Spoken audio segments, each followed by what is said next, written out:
All right, here we go. Welcome. How we doing on our spring Tuesday? Because it is springtime. It is springtime. We got a little rain out there, so that will be our norm. About 8:40 today, we're going to have a good old-fashioned lockdown. This one where we're going to go to the wayside? Yes, this is where you got to come up and invade my space. So those at home, I will unmute. Excuse me, I will mute. I will mute.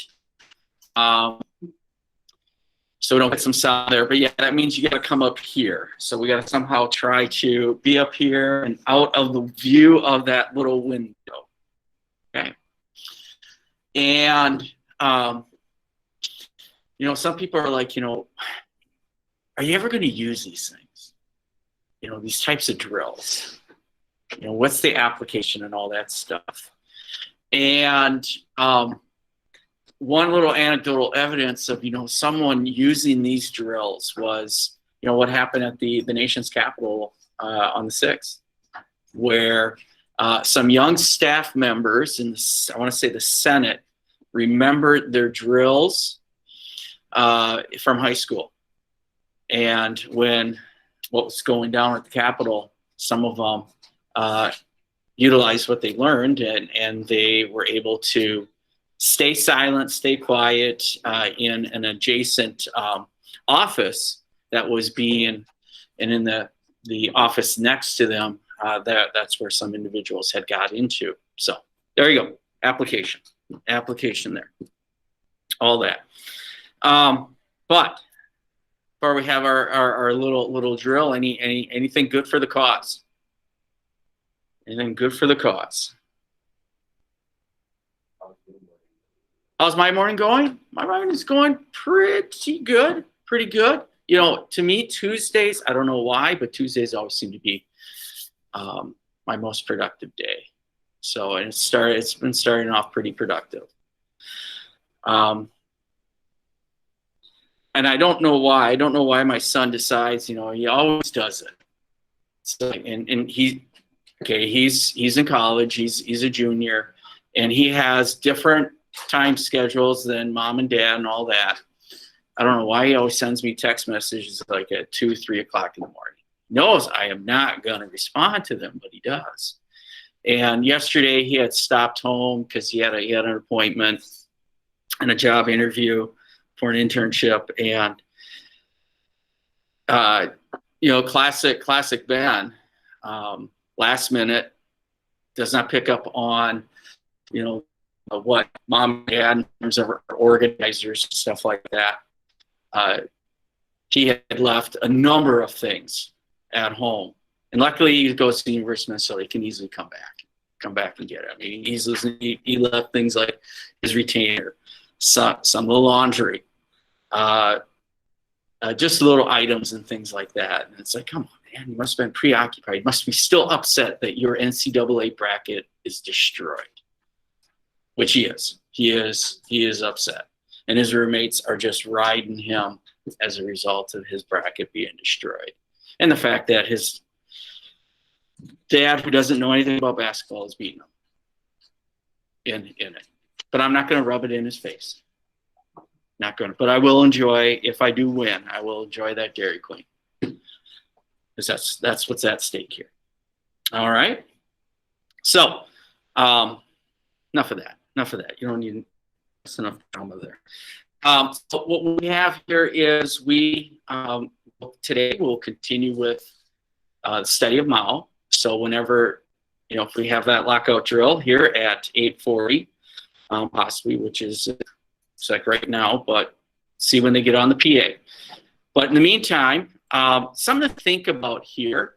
You know, we are looking at Mao, and, you know, the amount of victims, Hitler and Stalin, you know, probably combined together, Hitler and Stalin, about 40 million combined, if we look at that. And Mao himself, millions of people died in Mao's various programs. You know, like the Great Leap Forward, where you're looking at about 30 million were killed. But millions of people died in Mao's various programs for improving the People's Republic of China. Okay? Can good ever occur through destruction of people? Think about that as we're doing our lockdown. There we go. All right, so with that, getting back to my question, and it's a serious question. Can good occur through the destruction of people? And if we look at China here, and those at home, feel free to put it in the chat or unmute and share your thought. Considering China today, and a lot of that foundation is because of Mao and the policies of Mao in the type of direction. Can good occur through the destruction of people? Yeah. Smurf says yeah. No. All right, Smurf, why? What's your rationale? I don't know. I think good can come from bad, especially like COVID. It could hurt bad, but a lot of things, a lot of safety measures came in that were smart that we should have had before, and those were good that came from bad. But the destruction of people specifically, like you said, Mao. There's a lot of things that Mao did that destroyed people, but nowadays it still has the effect. It has a lasting effect in a beneficial way. If you take Hitler, he really did destroy people, and that's not good at all. But it did. There was a benefit from it in the long run. Hopefully, that will never happen again, or anything on that type of massive scale. There's laws in place, like now there's treaty organizations, safety measures to prevent it from happening. Okay, but so a lot of the things that you're saying, Smurf, is all about preventing it from happening again. So that's what you're looking at as far as a good. If I can glean from everything you said, that's a good. All right, what do you got? Like, when looking back at these bad things that happen to people, it doesn't necessarily stop it. Yeah, we have laws out here and universal laws that are said to stop genocide. But Yep. It doesn't necessarily stop it. There's still genocide that happens. Just like in China today, Muslims are under attack right now. Yeah. They're in camps. So, no. Okay. Good points. Good points. What do you got back there, Austin? It's, I don't think it occurred to the, I say yes, but the scale of which knowledge did it, no. There are just too many lives at stake of what happened in China, for example. Like there's a very quantity where Mao's various programs did, and now they benefit now because of their now industrial programs and how they really help the world trade. We go off them trade and they do a lot of their however. Through the cost of millions of lives, and what Hitler said as well, those were already being in place by almost in the time when Hitler took power, and it just led to more people dying, especially Catholic. So overall, probably nice and small amount, like for example, a civil war kind of did. I'll say that was more okay with the people because we fought for something else. Or mountains, start from mountains. Okay. All right. All right. So we have to put it. We have to put all that stuff in perspective here. I agree. All that good stuff. Carson, what do you got? I don't know. I think it's pretty simple. Door. All right. For me, it's pretty simple. Is that yes, good for the destruction of people. That doesn't mean always will.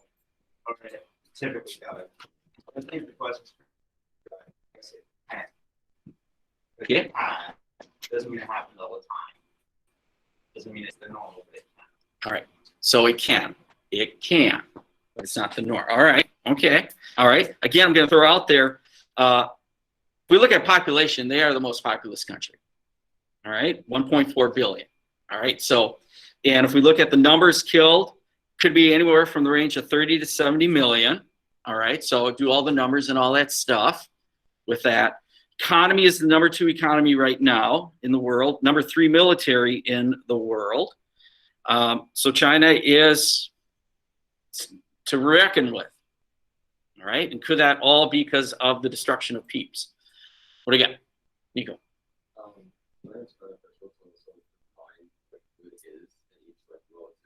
Okay. And also, like Jermaine said, like even China today are still suffering like now influence, like very weapons. So, but I also feel like the numbers that you stated, I feel like good is like the destruction of people doesn't result in terrible loss in the time, but after like a long-term recovery, I feel like there's an ability to learn from it and in like different aspects of the military and economics. Okay.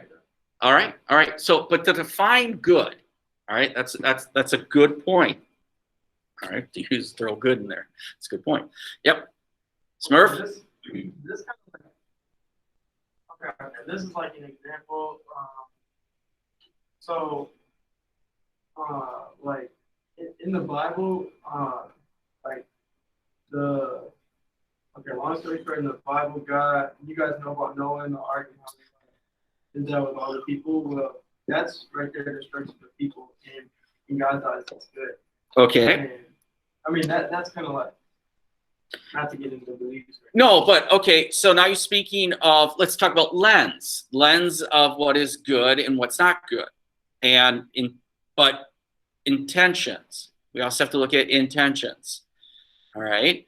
So if we're going to go religious philosophy here, and interpreting intentions, all right, the intentions of, and you brought up the story of Noah. God's intention was that he was going to clean what was wrong and start over. It's like hit the reset button. Okay. But it caused a lot of people to be destroyed. Okay. Yep. Like with China though, I don't think that Mao did obviously help them get to the point that they are today. But I think that they are bound to at some point either way because they were a powerhouse before, like a long time ago, before all those wars happened and they were attacked, they were a powerful country and they were advanced in technology. They were. So in order for them to, they were bound to bounce back. And they were capable of doing it with or without Mao. So the destruction of people is not the reason why they are there where they are today. Okay. Valid points. Valid points. All right, over here.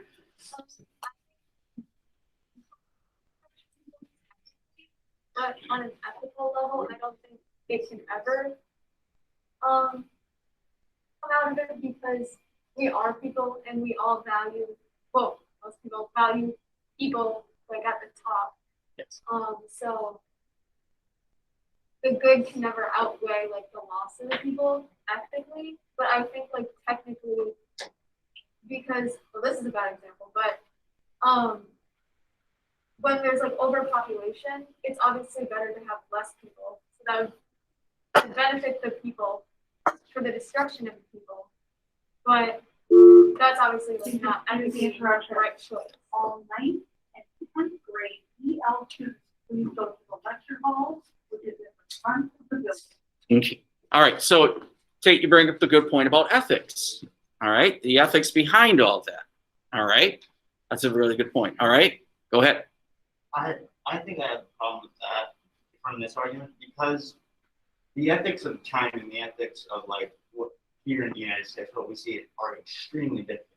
Like, especially in Mao's term, there's destruction of individuality and like it basically boils down to like you as a person don't really matter. It's what you do for the nation, it's what you do for the country. Okay. And I think it's often that we look through the world's perspective, like our perspective at the world and say, well, this is wrong or this is wrong. But we don't have the context behind what they're doing. Yes, killing 50 million people is wrong. But to put our ethics on it, that doesn't really, for me, that doesn't really make sense to go and do that. Okay. All right. That's a good point. I mean, we could go on for this for a long time. Now, here it is. Mao rose to power after 1945. we have the United Nations, we have the Human Rights Declaration, we have the Genocide Convention. All that stuff is on the board. And now, even though Mao is leader of the People's Republic of China, in the international circuit, Taiwan is viewed as the government, and Taiwan has agreed to many of these things, and so they're supposed to represent the will of China here. And so there is, on paper, what is viewed as right and wrong, one could say, based on some of those international agreements. All right, but comes down to also sovereignty. What we do inside our border is what, you know, it's our discretion kind of way of thinking. Mao's thinking, this is within China. It's our discretion. We're going to take care of our house. All right. Okay, go ahead. Smurf, last point here. So the examples that we've been using, they all can be debated with because they're not personal examples that we lived through, and it's their own relative truth. But our own personal truth, like in good occur through the destruction of people, I believe yes, because I've experienced myself. Ever since being a kid, growing up, I've slowly been destroyed, but that has ultimately led to good and now I want better and I want this. But I had been destroyed, and so just by definition, I say that's good for destruction of people. So if we're talking about on a grand scale, it's not just like the person. You're talking about But I'm one individual. genocide.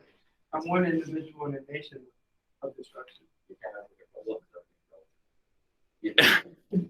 There's there you go, Nico. It's all relative. Can't answer it. There's no answerable question. No way. You're gonna be wrong, or it depends on what lens you look at. But the conversation, I guess, you're looking at intent. Some of these policies Mao came up with is intentional. Definitely intentional in terms of what he is trying to do. Woo! All right. What we're looking at, the modernization, ultimately, after Mao dies in 1976, okay, and to go with what Smurf was saying, not living through it. Well, I guess you do have a person in this room that has lived during this time period where the Cultural Revolution was going on, the Civil Rights Movement was going on, all these big movements, it seems like, of the 60s and 70s. I was there, maybe not fully conscious of understanding what was going on because, I was a little kid and all that stuff. But after Mao dies, realistically, China does go on the big modernization. So in many ways, we look at what Mao has created. He's got that foundational pieces. But China cannot live in a perpetual state of revolution, even though that's good for Mao, living in a perpetual state of revolution. Eventually, they got to stop having a revolution, and they got to really get down to business. And that is where his successor, Deng Xiaoping, is going to get down to business with the 4 modernizations and really launch China into becoming a power to be recognized with. All right. Still, in the eyes of Deng Xiaoping, it's still communism, but with Chinese characteristics.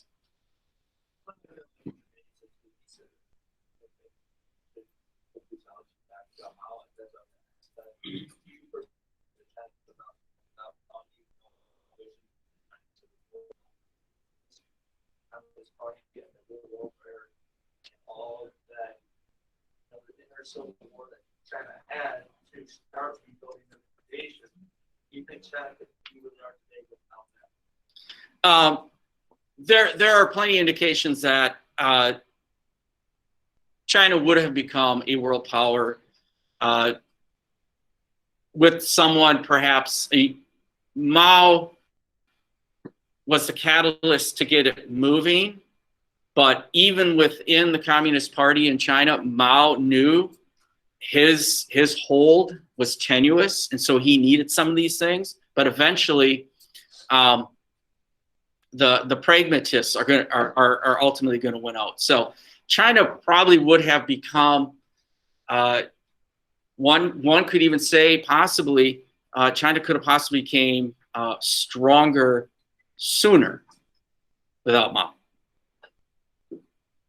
The amount of destruction contributed to Mao. I mean, like, imagine all those people that he killed. Imagine if they're working for him instead. Helping to build that canal. That would have taken 10 years. You'd have more people on the ground instead of killing them. Like, there's the negatives are the negatives cancel out any possible good. Okay. Well, Mao had effectively, for the moment, had in some ways ensured isolation for China.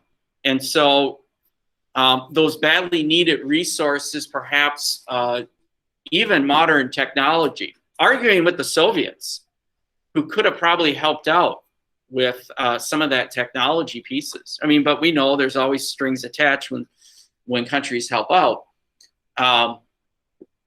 May not have had to use that many people if they relied on some of those more modern technology pieces to help out. And then who are his victims in so many of these programs is his base, is the peasants. And then eventually it will be the youth as well. The youth become it. All right. Ooh, getting on here. All right. Smurf, last point. Even if Mao, if Mao wasn't in power and it was a different leader, it could have ultimately been worse. Like, he could have been someone who enslaved other people. Like, Mao did. So what you're thinking of, Smurf, is there is someone perhaps more sinister or have a more destructive motive than Mao? We don't know. I will say, Smurf and others, when Mao does die, there are some that want to carry on what Mao is doing, and it gets very little traction.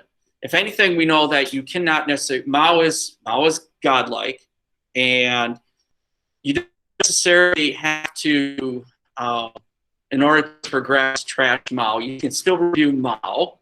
You just don't do everything that Mao does, and you can move in. Those who try to do exactly what Mao was doing find themselves quickly marginalized and put off to the sideline, and more moderate views are going to start coming in play. So I get your point. I'm surprised no one threw out the whole Thanos theory and all that stuff in this whole process as well. All right, so I just did. All right, Cultural Revolution. All right, so you had the Great Leap Forward, and that was a very destructive program. And the goal, what was the goal of the Great Leap Forward?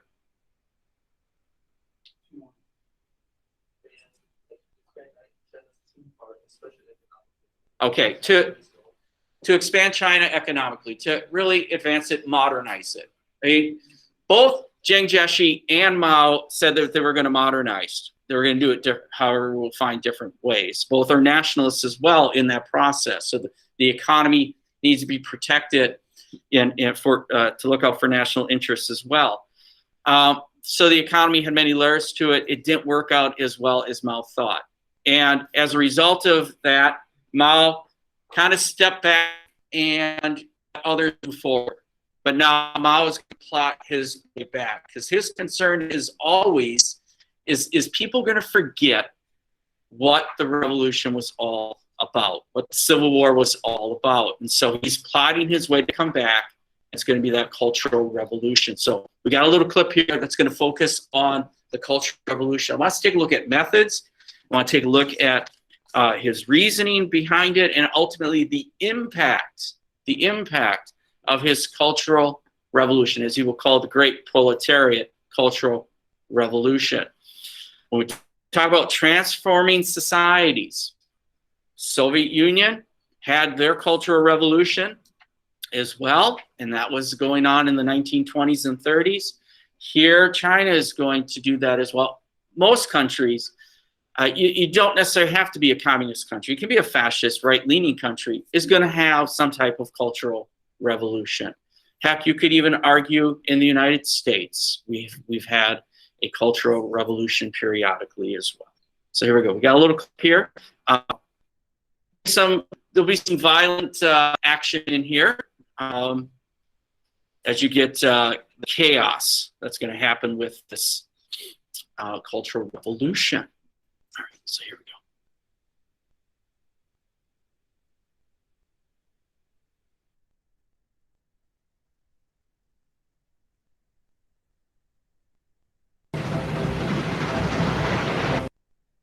But Mao was biding his time.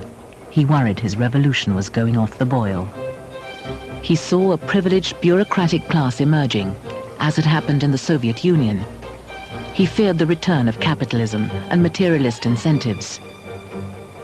He believed China's chance to have a perfect socialist society was passing.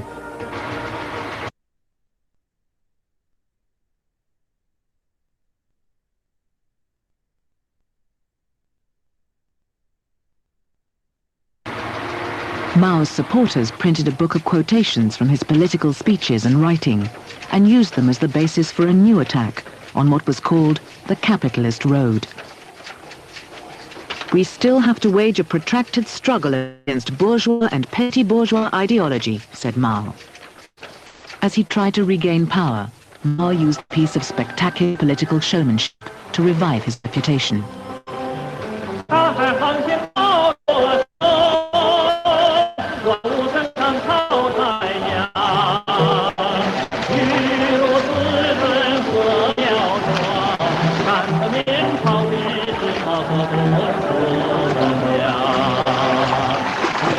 To demonstrate his continuing vigor, at the age of 72, he led a mass swim across the river Yangtze.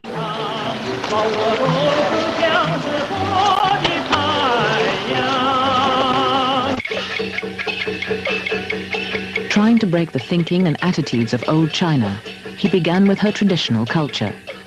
The 1,000-year-old Beijing opera was singled out as the start of his attack. If it could be changed, then anything could be. 8 new revolutionary plays were written to replace all the old stories of emperors and concubines.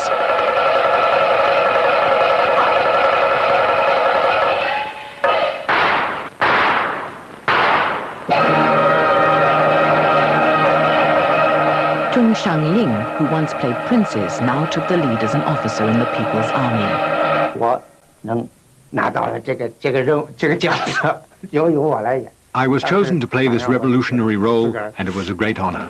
很光荣。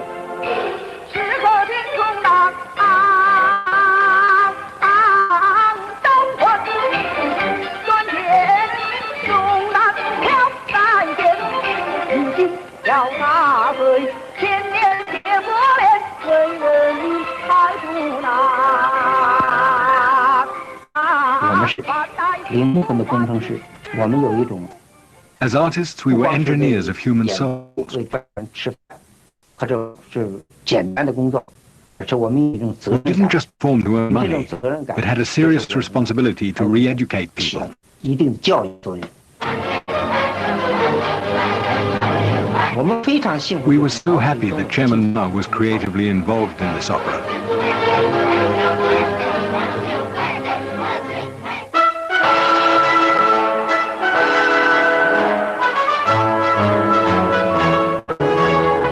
By late 1966, the great proletarian cultural revolution was well underway. The group behind it, led by Mao's wife, and later to be called the Gang of Four, tried to build the Mao cult to new heights.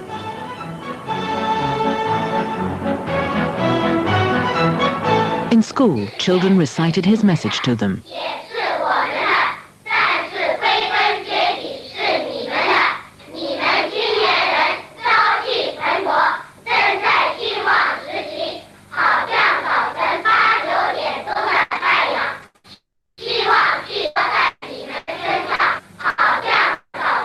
In Shanghai, at the No. 6 girls' school, Xiao Ailing was the headmistress.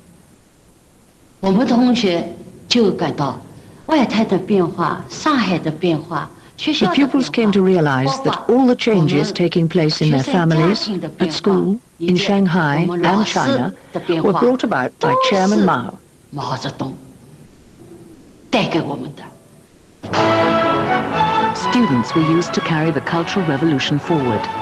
For the first time, young people were encouraged to attack authority and the old hierarchy of the party. And the advice came from Mao himself. Bombard the headquarters, he said. To rebel is justified.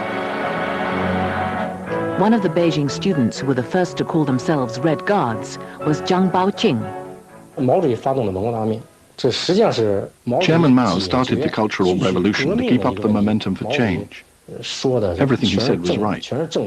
We thought if we follow Mao, we can't go wrong.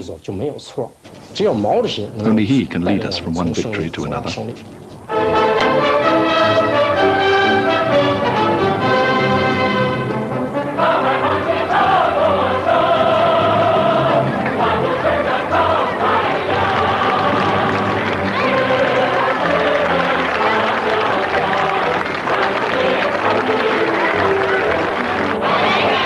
A succession of huge rallies were held in Tiananmen Square. The master of mass mobilization had shown he could still draw a political response directly from the people.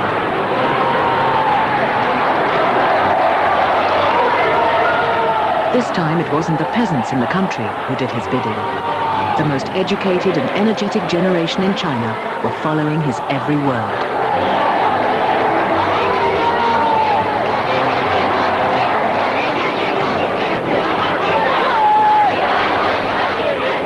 The students felt excited and liberated as never before.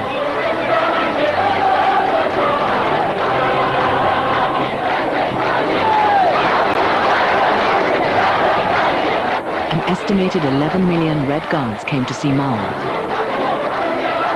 15-year-old Zhao Shoujun was presented to him.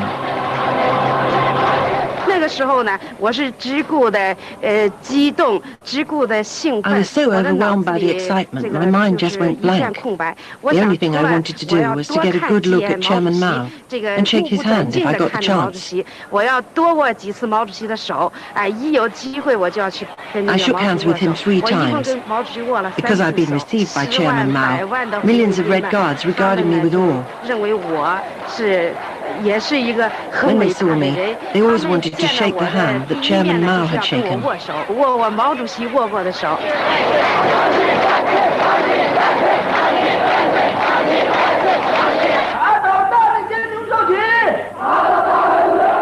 The rising fervor was directed at Mao's rivals, including President Liu Shaoqi and Deng Xiaoping.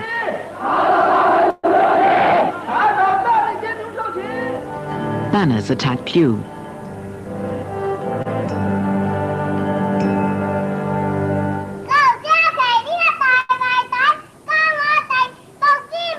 Even small children were taught to denounce Liu.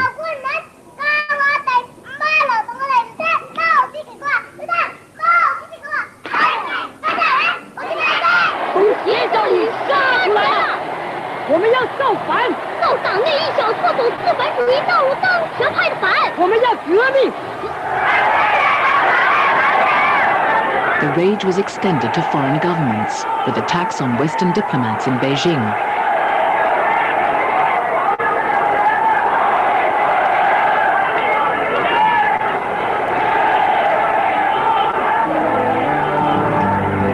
Almost anyone who was in power of any kind was denounced as a capitalist roader.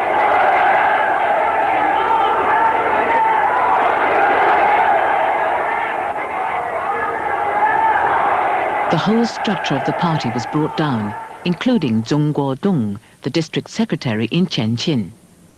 而且我在各项运动中啊，我是整别人的， In all the 整别 previous 人错误 campaigns, 的。 I'd been 我 singling 是 people out 整 and 人 telling them 的 their mistakes. 我不是 I 被 was the 买 one who found fault with them. 所以我这次也整到我头上了。高中毕业这个学生， I didn't expect the tables to be turned on me this time round. 无限忠诚，对这个走资派呢特别恨。 Some of the biggest high school students who were very loyal to Chairman Mao pressed my head down, twisted both my hands behind my back, and made me bend over throughout the 让我们 denunciation 的 meeting. 接受批判。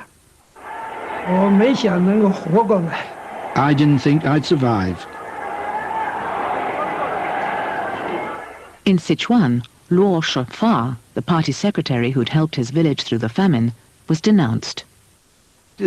发动文化大革命，没有预料会冲到我们头上来，晓得没？为啥子？ I didn't expect the Cultural Revolution would affect me. Why should it? 没有做坏 I 事。 knew I hadn't done anything wrong. 再一个， And always had the support of the 群 people. 众拥护，就是怎么回事？你就斗嘛，开会嘛，啊，不对，你打一下嘛。 At the denunciation meeting, they slapped my face and forced me to kneel down. 规则都晓得，家人便饭，你晓得么？啊，规则啥？不管那些整夜喊你跪瘫会儿啊，为娃子。 Kneeling on hot charcoal and broken glass was almost a daily routine. 都是对策嘛。 So what I did was to put a soft pad inside my trousers, and that made it easier when I was forced to my 口 knees. 罩那个，一边弄口罩省下哈，把带的裤子上，是不是？ In schools, pupils attacked their teachers. 所以就是这么一个好校长，这个当 Our 时 headmaster had been really 因为 good 当 to 时 us, 从我 but 们来 even 讲， he 并 couldn't 不认为他 escape. 个人怎么样，因为他就觉得他是 We 代 didn't 表 hate 资 him 本阶 personally, 反动路线， but he represented 所以 bourgeois 对 values, 他资本阶 so 反 we 动路 had to 线进 attack 行 him. 批斗。当时就是We dragged our 校长 headmaster onto the school 拉上 stage. 台， Then students put a 有 dunce's cap on his 些 head 人 and a 给 big 校长 placard 戴上 around his 高 neck. 帽子，挂上大牌子，就是那种。 The more extreme we were, the more loyal we felt to Chairman Mao. 谁越捍卫毛主席。 In Shanghai, the teacher who had taught her class to love Mao was now accused of being disloyal. There were several hundred Red Guards wearing armbands. Others had military belts. Some had scissors in their hands ready to cut people's hair. They chopped off my hair and beat me with sticks. They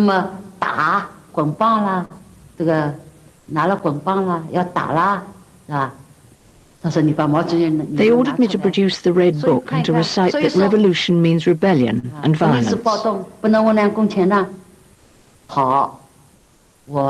That day I was wearing a white shirt without pockets, so I wasn't carrying the Red Book with me. They said, if you're not carrying the Red Book, that means you aren't loyal to Chairman Mao.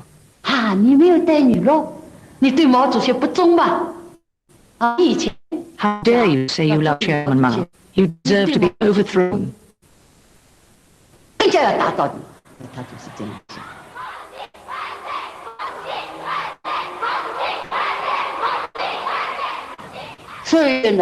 It was December in Shanghai and very cold. They ordered me to stand outside in the playground from morning till night. But then they thought the punishment wasn't severe enough. So they got a big blackboard and pressed it down on me. One of them stood on the right side and one on the left like a seesaw, and I was squashed in the middle.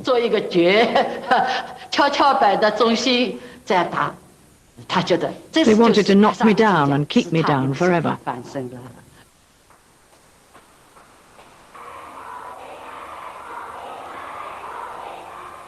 Xiao Ailing was left with permanent injuries to her face.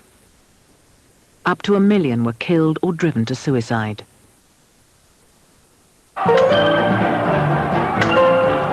The country was now in the grip of a revolutionary mania that became more and more violent and destructive. The Red Guards attacked the four olds: old habits, old ideas, old customs, old culture. Books were burnt and museums pillaged.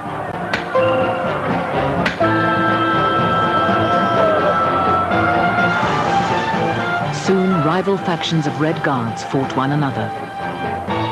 两派进行武斗，动枪、动棍，双 We 方 used clubs and guns. Many were beaten until they bled, others died. 大家都觉得 But we all felt we were the true defenders of Chairman Mao's revolution. 为毛主席 To 的 die 革 for the 命 great 路 leader 线 was an honor. 去牺牲，那是光荣的。 The anarchy spread. Schools and hospitals closed. Offices and factories were in chaos. 扳平那个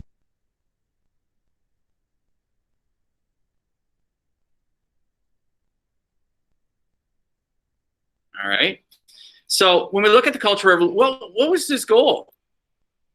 What was the reasons behind the Cultural Revolution? What we got, us? Say that again.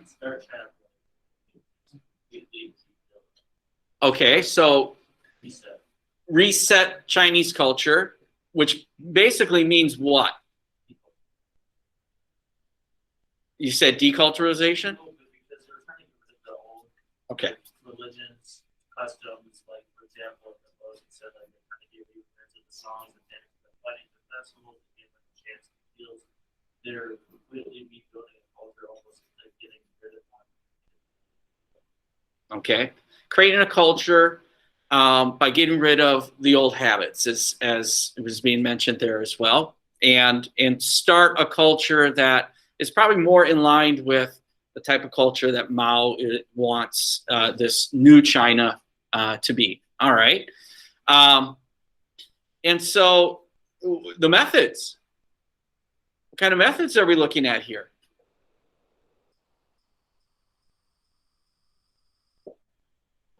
Who or what are the tools? The people? More specifically, what?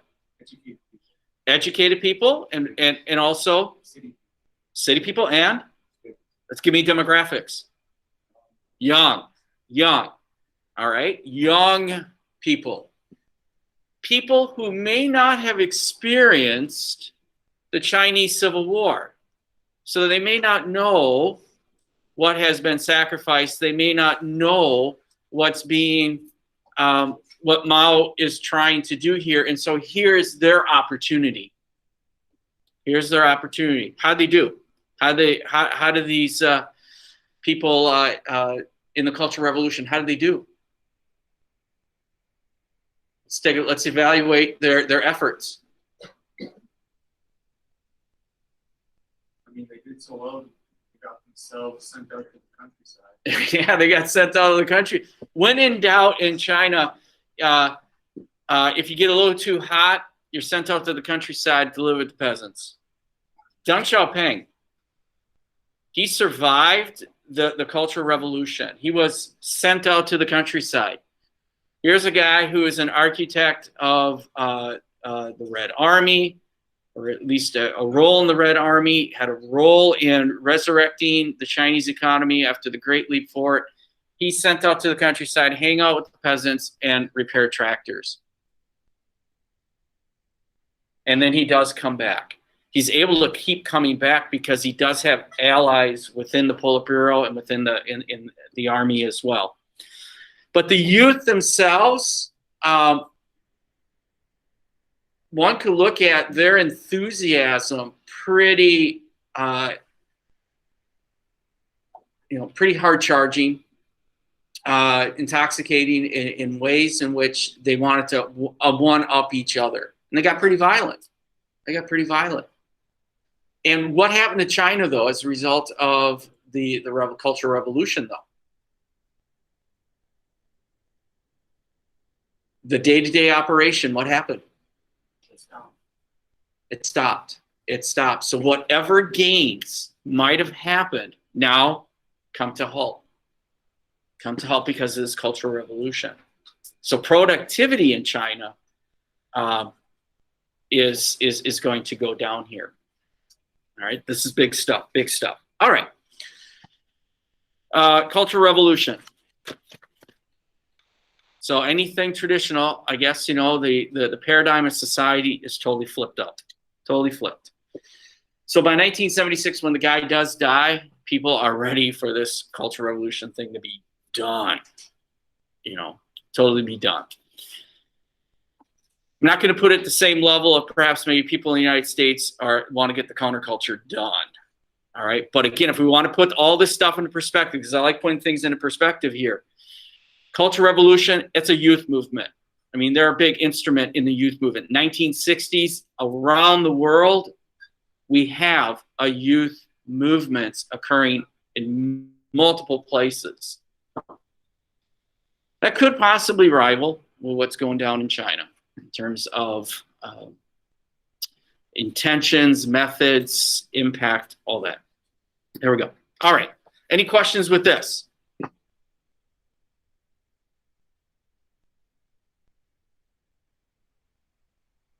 Now, we are finding today, if you want to be a leader in China, in some ways, you still have some of the vanguard of the Communist Party in China that do have connections to the Cultural Revolution as a Red Guard. And if you did have a family member who was purged during the Cultural Revolution, you hope that Chairman Chairman Deng Xiaoping had restored their names so you could have a role in the Chinese government. That is one thing that Deng Xiaoping will do, is thousands of victims of the Cultural Revolution, their names are restored. So that means a lot. That means a lot down the road. All right, so with that, I took up a good chunk of the class period, and the remainder of the class period is yours to work on this domestic and foreign policy. Let's get her done. It is due tomorrow. Tomorrow we are going to take a look at the impact of some of the things that Mao has been doing to Chinese society, politically, economically, and culturally as well. All right, so those at home, you can stay on. I'll keep this Google Meet open, or you can exit and work on this. Those here, let's just continue to work on this piece, all right?